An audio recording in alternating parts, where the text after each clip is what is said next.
In this talk, going deeper with God in unfamiliar times, I want to do three things. I want to set out a bit of a framework as to how we might think about this question.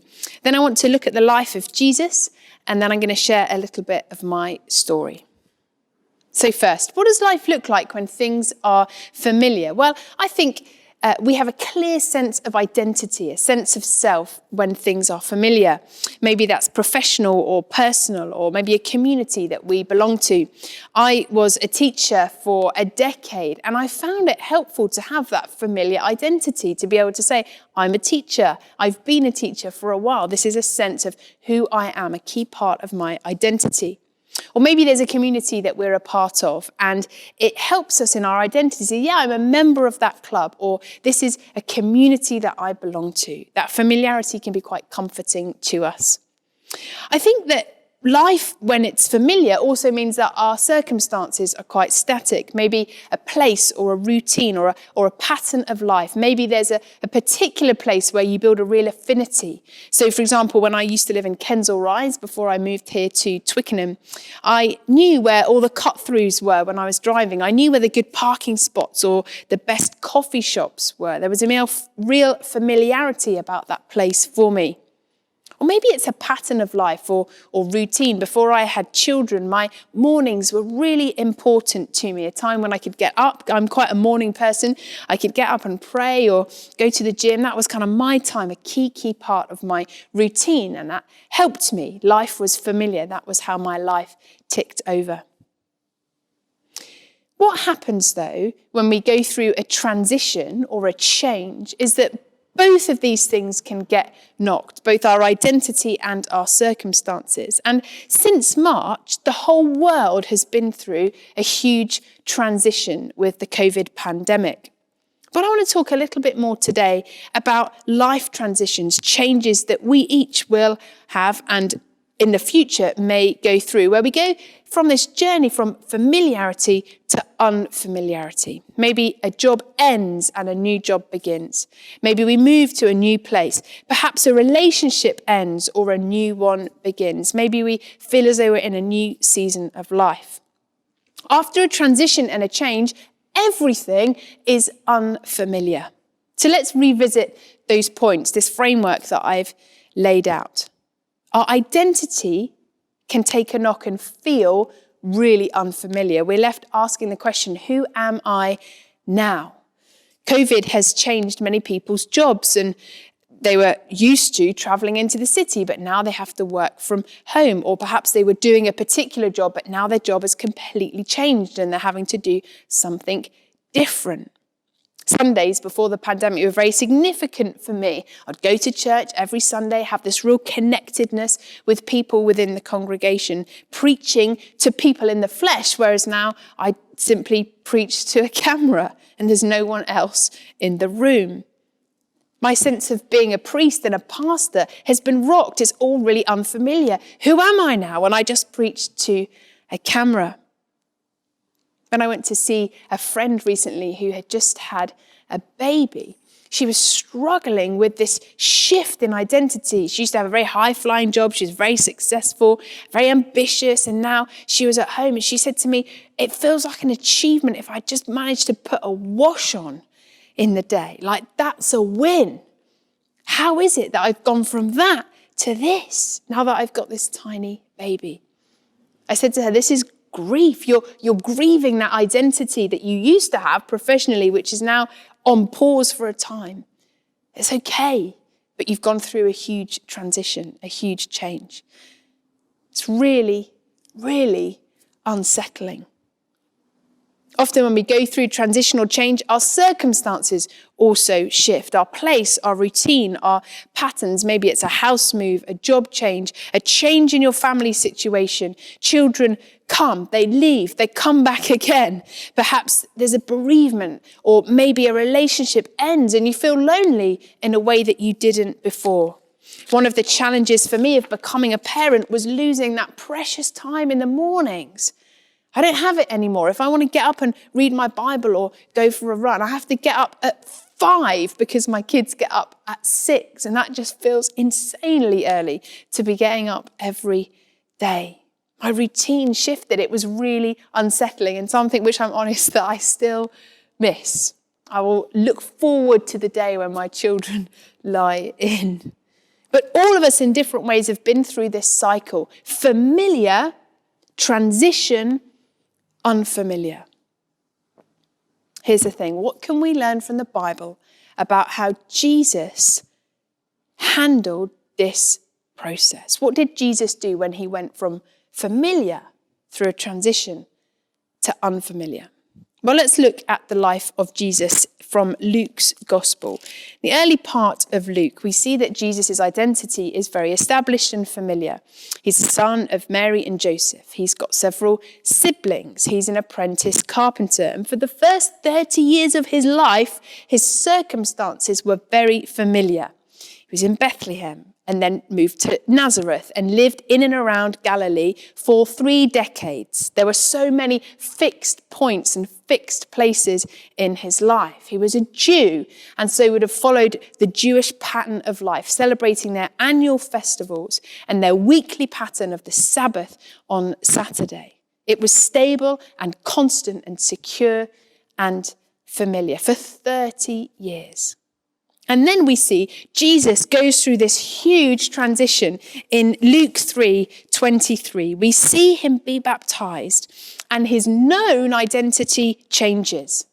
Everybody thought that he was the son of Mary and Joseph, the apprentice carpenter. But here the voice comes from heaven saying, "You are my beloved son with whom I am most pleased."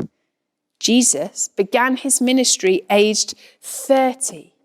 He goes through this massive transition and his known identity changes. And what happens next? Jesus goes into the desert, into the wilderness. This is a time of temptation, despair, uncertainty, and attack on his new identity. This transition is hugely unsettling for Jesus. He was always the Son of God. But now he's beginning to verbalize who he is.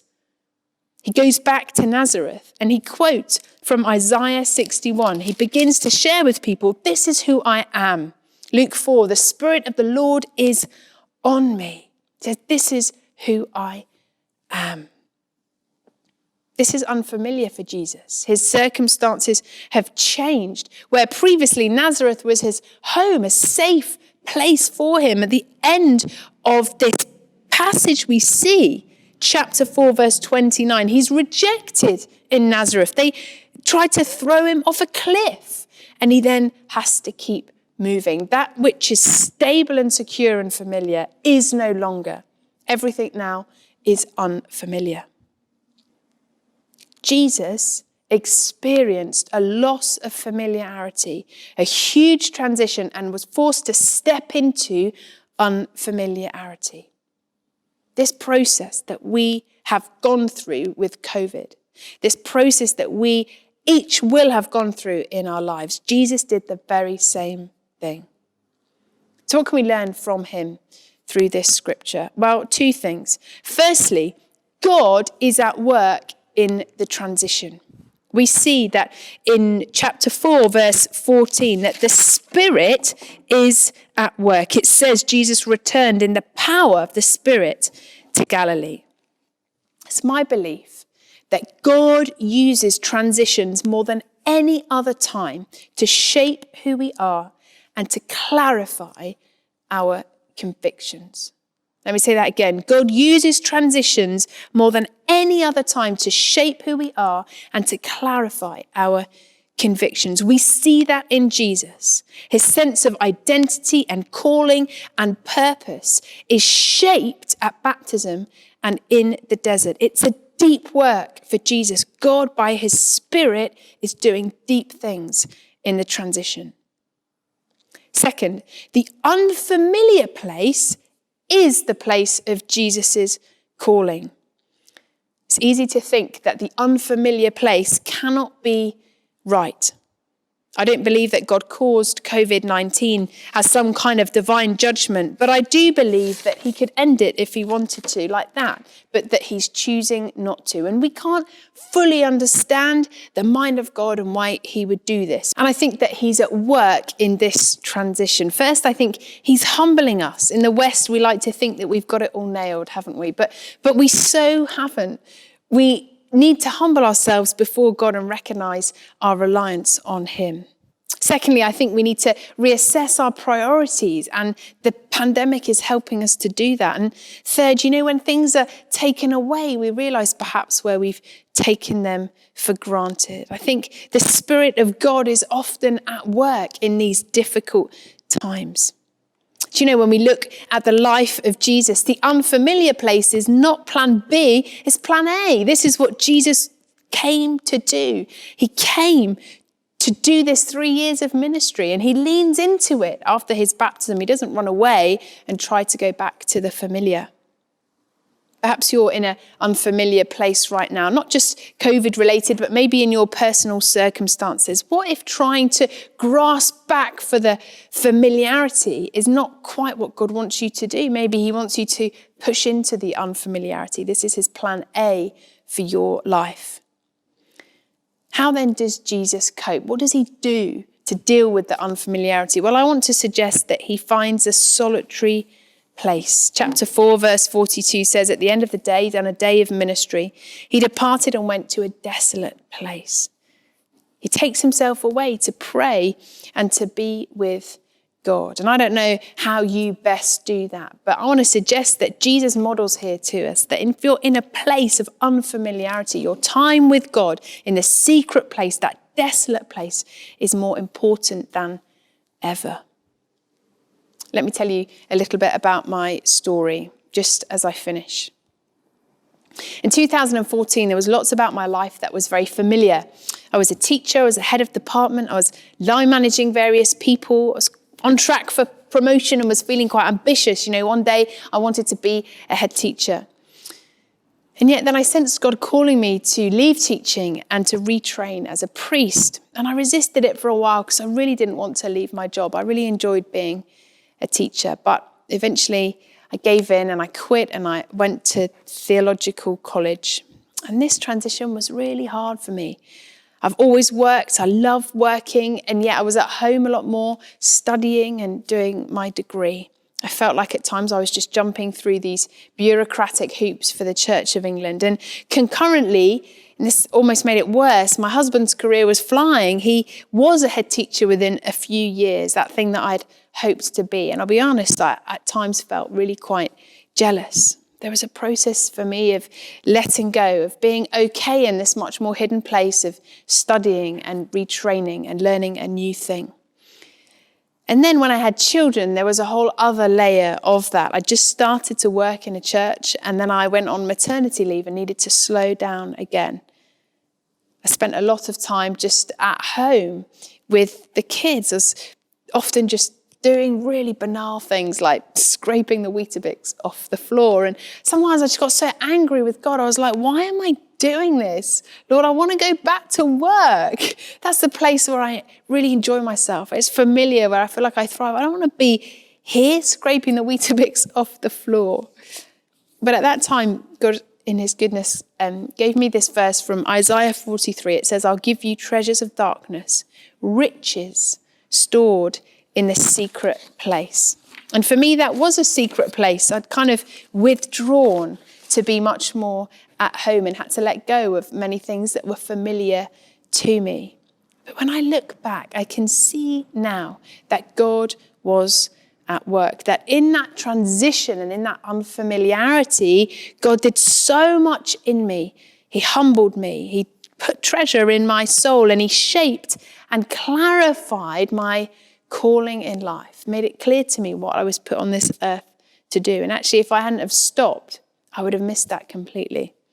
I realise now that the unfamiliarity was not plan B, that actually the unfamiliarity and the uncomfortable tasks that I was doing day in, day out with my kids, I really wasn't enjoying very much. He was like, no, that's plan A for you. You need to be in that unfamiliar place. It's good for you and it's shaping you.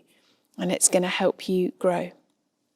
And more than anything, I think it's made me fight for that solitary place. I'd mentioned before about losing my mornings. So now it's a non-negotiable for me. I just crowbar that time with God into my day, be it at lunchtime or before I go to bed. I just know that when things feel unfamiliar, I have to spend that time with God. I have to make it a non-negotiable. It's not a bonus, it's a non-negotiable. It has to go into my day.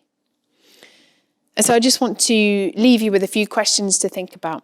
What, if anything, is unfamiliar about your current situation? And can you see God at work there?